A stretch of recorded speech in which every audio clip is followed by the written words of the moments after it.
Hello, bonjour à tous et toutes. Alors, premier petit déballage, une nouvelle boîte d'aquarelle de la marque Paul Rubens, commandée sur internet parce que malheureusement impossible de la trouver dans les magasins de fournitures artistiques dans la région. Donc, on se rabat donc sur internet. Donc, vous voyez la provenance certainement. Voilà. Vous avez donc une jolie petite carte pour créer votre nuancier avec le numéro, le nom évidemment, donc numéro, nom en japonais et la traduction, le numéro donc du nom en français-anglais puisque opéra, ça reste quand même du français. Voilà, donc alors qu'est-ce que cette boîte a de particulier? Vous avez également donc ce petit dépliant avec le nuancier, les explications et ainsi de suite. Donc, qu'est-ce que cette boîte a de particulier et pourquoi est-ce que j'ai investi dans cette boîte en provenance donc du Japon? Eh bien, tout simplement parce que il s'agit là d'aquarelles en tube. Pour une fois, donc c'est la première fois que je vais tester les aquarelles en tube. Il s'agit d'aquarelles en tube d'une série particulière. Donc, vous voyez, ce sont des petits tubes, des petits pots d'une contenance de 5 millilitres, mais avec une très haute et très forte pigmentation qui vous permet d'avoir des couleurs fluorescentes. Et oui, c'est ça qui est magique et génial avec ces petits tubes-là, de ce que j'ai vu en tout cas sur internet et sur différents reviews, c'est que vous avez ici une gamme de couleurs aquarelles fluorescentes qui fonctionne sur du papier blanc et aussi se révèle à la lumière UV. Donc personnellement, je n'utilise pas la lumière UV, mais ça reste toujours intéressant à savoir. Moi, ce qui m'intéresse, c'est de pouvoir donc jouer avec des coloris qui vont un petit peu être fluorescents et qui vont me permettre d'ajouter du peps donc dans certaines de mes illus et de mes dessins. Voilà, alors de temps en temps, vous allez voir mon chat passer. Voilà, ça c'est Aramis, voilà, qui ne peut pas s'empêcher de mettre la pâte à la main ou la main à la pâte. Donc voilà, ici vous avez donc la présentation de la boîte et bien entendu, voilà donc petit retour après un interlude suite au passage de mon chat. Donc voilà, vous avez donc ici la boîte, donc je reprends la petite explication que je voulais vous faire. Chaque petit tube donc comporte le numéro, le nom en japonais et le nom donc Opera Yellow de la couleur. Donc vous avez un design vraiment je trouve très sympa. Vous avez le conditionnement, vous avez le code barre. Évidemment, je ne comprends pas le japonais, je ne lis pas le japonais, ce qui fait que je n'ai aucune idée de la constitution des tubes. Voilà. J'ai préparé donc à l'avance, hors caméra, j'ai préparé ici ma petite boîte. Donc je me suis acheté une petite boîte pour venir déposer le contenu des tubes, parce que ça c'est quelque chose de personnel pour avoir eu l'habitude de travailler avec des aquarelles déshydratées et donc de venir à chaque fois réhydrater avec une dose d'eau les aquarelles. J'ai pris le parti de continuer sur cette technique-là, de peur que je ne commence à travailler une aquarelle trop opaque. Donc pour moi, le but de l'aquarelle, c'est quand même de jouer sur les transparences, ce qui est vraiment le but, je trouve, essentiel des aquarelles. Donc j'ai réalisé en fonction des rangées de petits godets, un petit nuancier que voici, donc du moins les cases. Le but actuellement va être, durant la petite vidéo que je vais vous faire ici, de remplir chaque petit godet afin que vous puissiez voir la manière dont on remplit les godets. Alors certains ou certaines vont préférer ôter les godets, les remplir individuellement, les poser le temps que l'aquarelle se sèche entièrement. Personnellement, pour éviter toute perte ou toute catastrophe avec les godets et entre autres avec mon chat, j'ai pris le parti donc de laisser les godets dans leur emplacement ici. Pour pouvoir conserver le contenu de vos tubes aquarelles, donc vous allez toujours bien faire attention quand vous ouvrez vos tubes. Voilà, de les dévisser avec précaution. Vous avez toujours le petit opercule donc, qui scelle le tube donc, de manière à ce que l'aquarelle qui est à l'intérieur soit préservée. Vous avez toujours le petit picot au-dessus. Hop, on fait un petit clic, on serre pour pouvoir ouvrir le tube. Et voilà. Déjà, on voit que la couleur est vraiment très peps, très flashy. Donc, c'est vraiment ce que je cherchais. Donc, voilà. On va commencer tout simplement, tout doucement. Je suis matière, donc je vais bouger un petit peu de manière à pouvoir disposer à ma facilité. Et donc, les tubes, moi, j'ai horreur d'appuyer en plein milieu du tube. J'ai besoin d'appuyer vraiment à l'extrémité, de façon de me permettre, non pas d'économiser, mais en tout cas de faire le moins de gaspillage possible. Et donc, je viens remplir mon godet. Voilà. Alors, la consistance est relativement crémeuse, ce qui est vraiment sympathique. Pour éviter donc que en refermant mon petit tube ici, j'ai des dépôts qui se fassent, je vais tout simplement prendre un petit chiffon et essuyer. Alors, le chiffon, ça peut être du papier Domex. Et oui, je suis belge, donc ce n'est pas du sopalin chez moi, mais du papier Domex. Ou alors, tout simplement, un petit tissu. Donc, voilà. Le petit tissu, le petit chiffon que j'utilise donc pour essuyer mes pinceaux, qui est bien sec. Et je m'assure... Je vais poser ça ici. Je m'assure donc voilà, que... le pas de vis est bien propre afin d'éviter tout désagrément par rapport voilà, à un séchage qui n'est pas désiré. Voilà, donc ça c'est le premier tube. Je vais continuer à filmer la suite et je vais faire donc un petit accéléré. N'oubliez pas donc ici on a quand même une consistance qui est assez bonne, ce qui permet à l'aquarelle, donc comme vous le voyez, de venir se disposer de façon à ce qu'elle soit bien dans les coins. Maintenant, certaines aquarelles en tube, en fonction de la consistance, du pigment et ainsi de la qualité du liant, du pigment, ainsi de suite, ne vont pas forcément se répartir automatiquement. Donc à ce moment-là, qu'est-ce que vous faites? Vous utilisez un petit couteau à peindre, ou alors une pointe de trombone, un petit cure-dent ou autre, ou une pointe de cutter, ou les pointes des outils pour le dot painting, ça fonctionne très bien aussi. Et vous venez tirer la matière vers les coins afin de bien répartir. Vous pouvez tasser aussi comme ceci. Voilà, donc je vais vous faire un petit accéléré, histoire de ne pas vous garder trop longtemps et que la vidéo ne pèse pas trop lourd. Voilà, on se retrouve après le petit accéléré.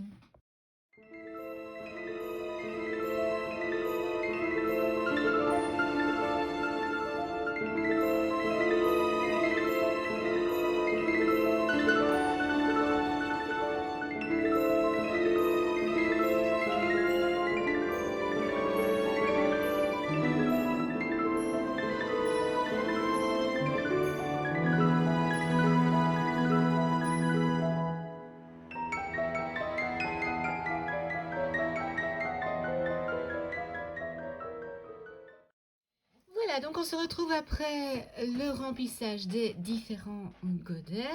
Alors comme vous pouvez le constater, j'ai de la peinture un petit peu partout sur les doigts. Donc le petit inconvénient, je dirais, c'est que comme ce sont des petits tubes de 5 ml, pour la manipulation, ça devient vite très... problématique, comme c'est tout petit, donc les petits capuchons sont petits et certains ont une pression plus grande à l'intérieur qui font que on se retrouve avec de la peinture un petit peu partout sur les doigts, mais également donc à l'intérieur des capuchons. Donc voilà, maintenant peut-être que c'est moi qui ne suis peut-être pas très douée pour, ouvrir, fermer ces petits tubes. Mais quoi qu'il en soit, quelle que soit la technique que j'utilise, je finis toujours par en avoir autant sur les mains qu'à l'endroit où je dois en disposer.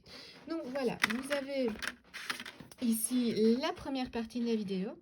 Donc maintenant, il va falloir tout simplement attendre 24 à 48 heures jusqu'à parfois même 72 heures en fonction de la peinture aquarelle en tube que l'on veut déshydrater.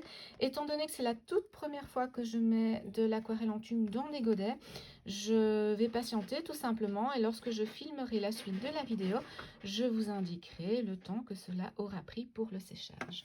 On se retrouvera donc à la suite de ceci pour la réalisation de ce petit nuancier. Donc voilà, maintenant on va patienter quelques jours et puis vous aurez l'ensemble au montage vidéo, ce qui fait que vous n'aurez pas à attendre 48 à 72 heures. À tout de suite, bye bye. Et voilà, nous revoilà donc après un peu plus de 24 heures de temps de séchage. Donc première constatation, on peut déjà voir que la quantité, je ne sais pas si vous le voyez, mais voilà, la quantité d'aquarelle en tube qui a été déposée dans les divers petits godets s'est creusée. Donc voilà, bien que la couleur ait été remplie, donc vraiment à ras-bord. En séchant, elle se rétracte et se creuse. Voilà. Donc celle qui l'a fait le plus, c'est le vert, malgré que bon, elle était beaucoup plus liquide. Une qui était plus liquide aussi, c'était l'orange. Et autrement, concernant les autres coloris, la consistance était relativement donc régulière. Donc voilà, par pratique, je me suis donc déplacée, j'ai changé de bureau pour vous faire la petite mise en pratique au niveau du nuancier. Donc, je vous avais donc présenté la petite carte hors caméra. Les numéros donc des différentes couleurs, des différentes godets figurent au-dessus de chaque carré, ainsi que le nom. Donc je ferai une petite séparation ici par après, puisque le but étant quand même de venir mettre différents coloris dans cette palette. Donc première chose, on humidifie le pinceau, on retire l'excédent d'eau. Je fais 2 fois, c'est une habitude que j'ai prise. Et tout doucement, donc, on va venir tester ces aquarelles. Voilà. Donc, on commence avec le jaune. Donc déjà, hop, très opaque. On commence. Je viens réhumidifier un petit peu pour avoir une différence. Voilà. Et malgré la transparence, on s'aperçoit que la couleur est quand même bien pigmentée, bien présente. Voilà, donc Aramis va essayer de venir boire l'eau, c'est pas le but, voilà. Et je vais en rajouter un petit peu pour voir un petit peu comment la couleur réagit tout simplement sur de l'eau. Voilà, donc je vais faire ça pour chaque couleur, chaque godet, en mode bien entendu accéléré pour vous. Et on se retrouvera après.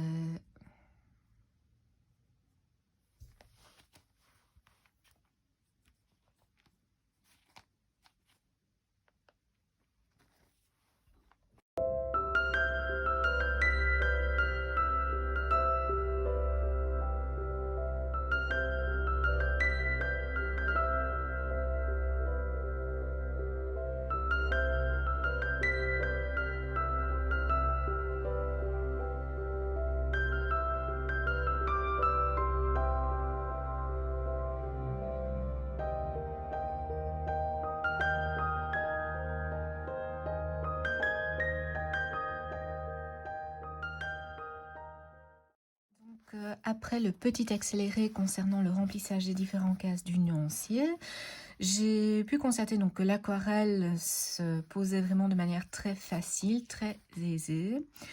Donc, mis à part le seul défaut que je pourrais dire, c'est qu'en séchant déshydratant, l'aquarelle donc vient se creuser dans les godets.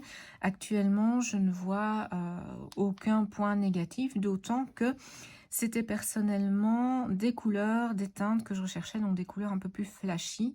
Donc ça, c'est au niveau de la qualité du pigment, au niveau de du côté peps de la couleur et de la facilité d'application. Donc voilà, vraiment premier petit test assez concluant. Maintenant, je vais les tester plutôt sur une petite illustration, ce qui va vraiment pouvoir donner un avis, je dirais, général, global sur cette teinte. Donc, je pense plutôt actuellement les utiliser dans l'arrière-plan du Nilu et dans certains petits éléments floraux que je voudrais bien placer. Donc, ce que je vais faire, c'est que je vais réaliser l'illustration en dehors caméra pour une question de rapidité, de facilité. Et ensuite, je ferai l'application de l'arrière-plan et des éléments colorés directement avec la peinture afin que vous puissiez voir un résultat concret. Retour avec ma petite illustration sur laquelle donc je vais exploiter les fameuses couleurs aquarelle opéra. Donc il s'agira ici essentiellement de réaliser le fond que vous voyez ici, peut-être un petit dégradé, éventuellement des petits motifs floraux.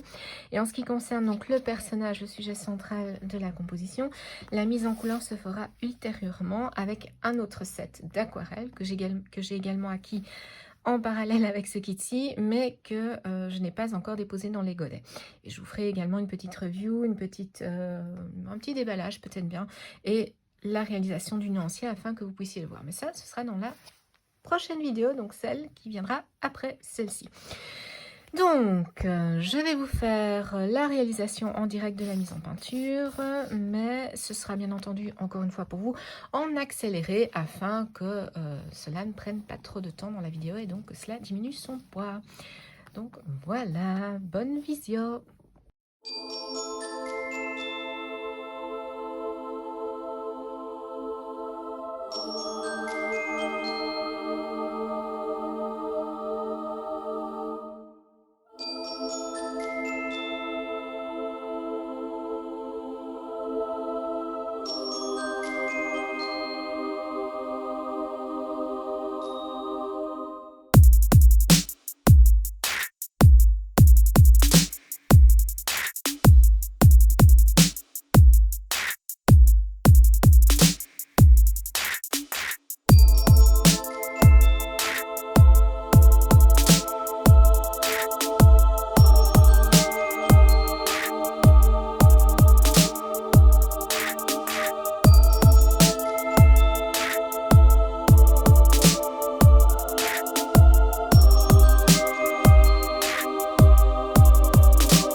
Voici donc après la petite mise en couleur ici de l'arrière-plan et des petites fleurs. Donc bien entendu, il doit y avoir un second travail qui devra se faire pour réaliser des rehausses. Mais ici, donc j'attends que le papier sèche vraiment à cœur. Donc l'aquarelle est sèche sur la surface.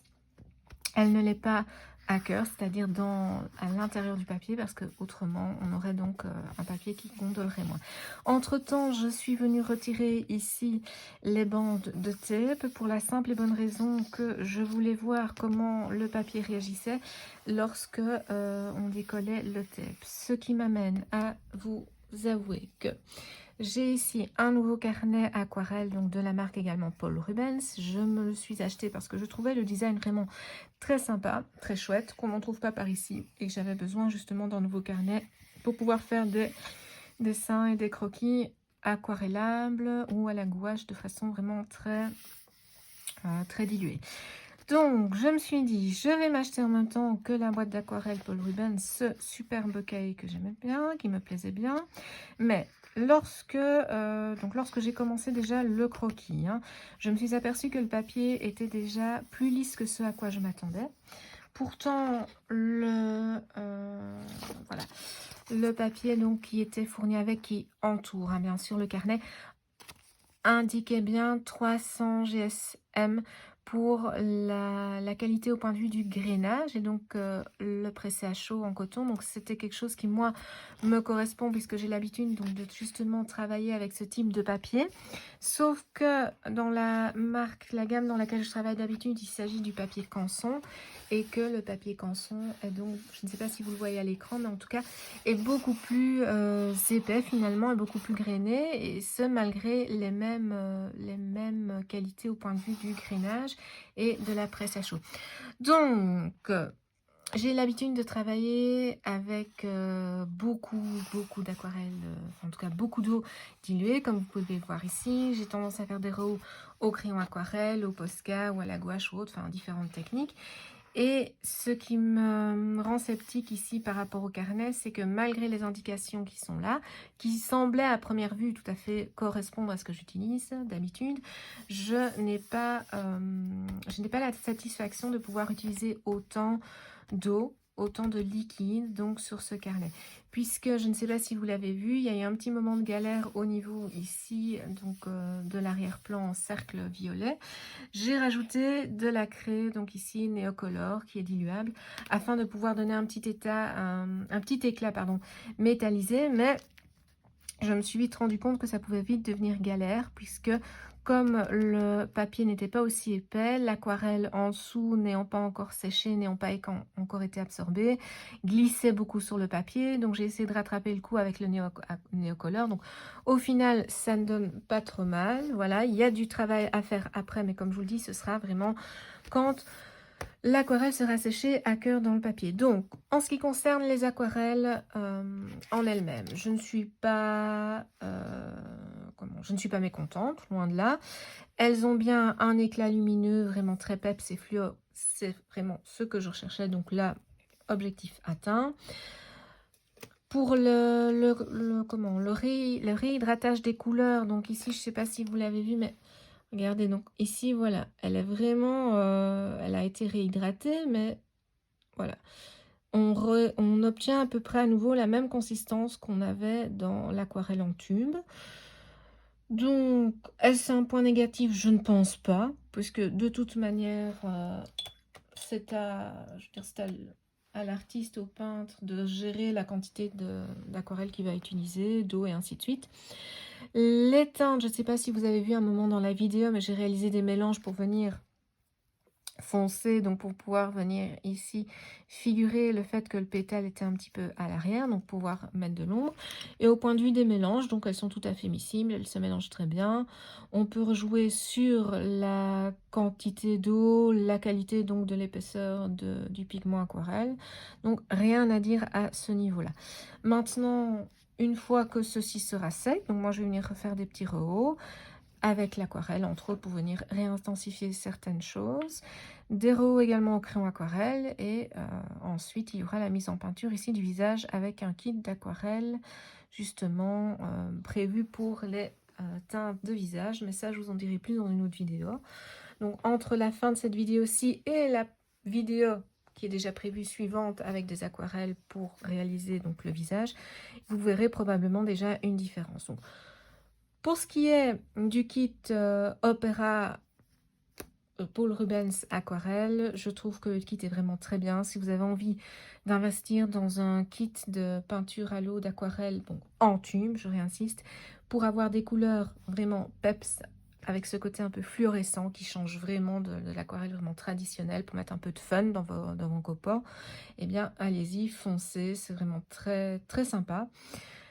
Je vais continuer à l'utiliser, à faire différents tests. Il y aura probablement des publications sur mon compte Instagram. Donc, n'hésitez pas à aller voir. N'hésitez pas à donner votre avis également. Si vous avez déjà eu l'occasion de manipuler ces aquarelles, dites-le en commentaire, vraiment, pour qu'on puisse vraiment échanger les avis, les idées. C'est aussi ça qui est aussi intéressant donc, dans le fait de faire des vidéos, de partager des avis, des commentaires, ainsi de suite. Voilà, donc j'espère que cette petite vidéo vous aura plu, en sachant que c'était vraiment la première vidéo review. Je compte en faire d'autres de temps en temps, surtout lorsqu'il y aura d'achat de nouveaux matériaux, de nouvelles aquarelles, de nouvelles gouaches ou autres. D'ici là, portez-vous bien. N'hésitez pas à vous abonner avec le petit bouton qui se trouve donc en bas de la vidéo. Donc, et voilà. N'hésitez pas à mettre vos commentaires, dans la bienveillance toujours, hein, évidemment. Et passez un bon moment. Et surtout, n'hésitez pas à créer, à peindre, parce que finalement, la vie, si on ne la voit pas en couleur, elle est vite monotone. Donc, peignez en couleur. Au revoir!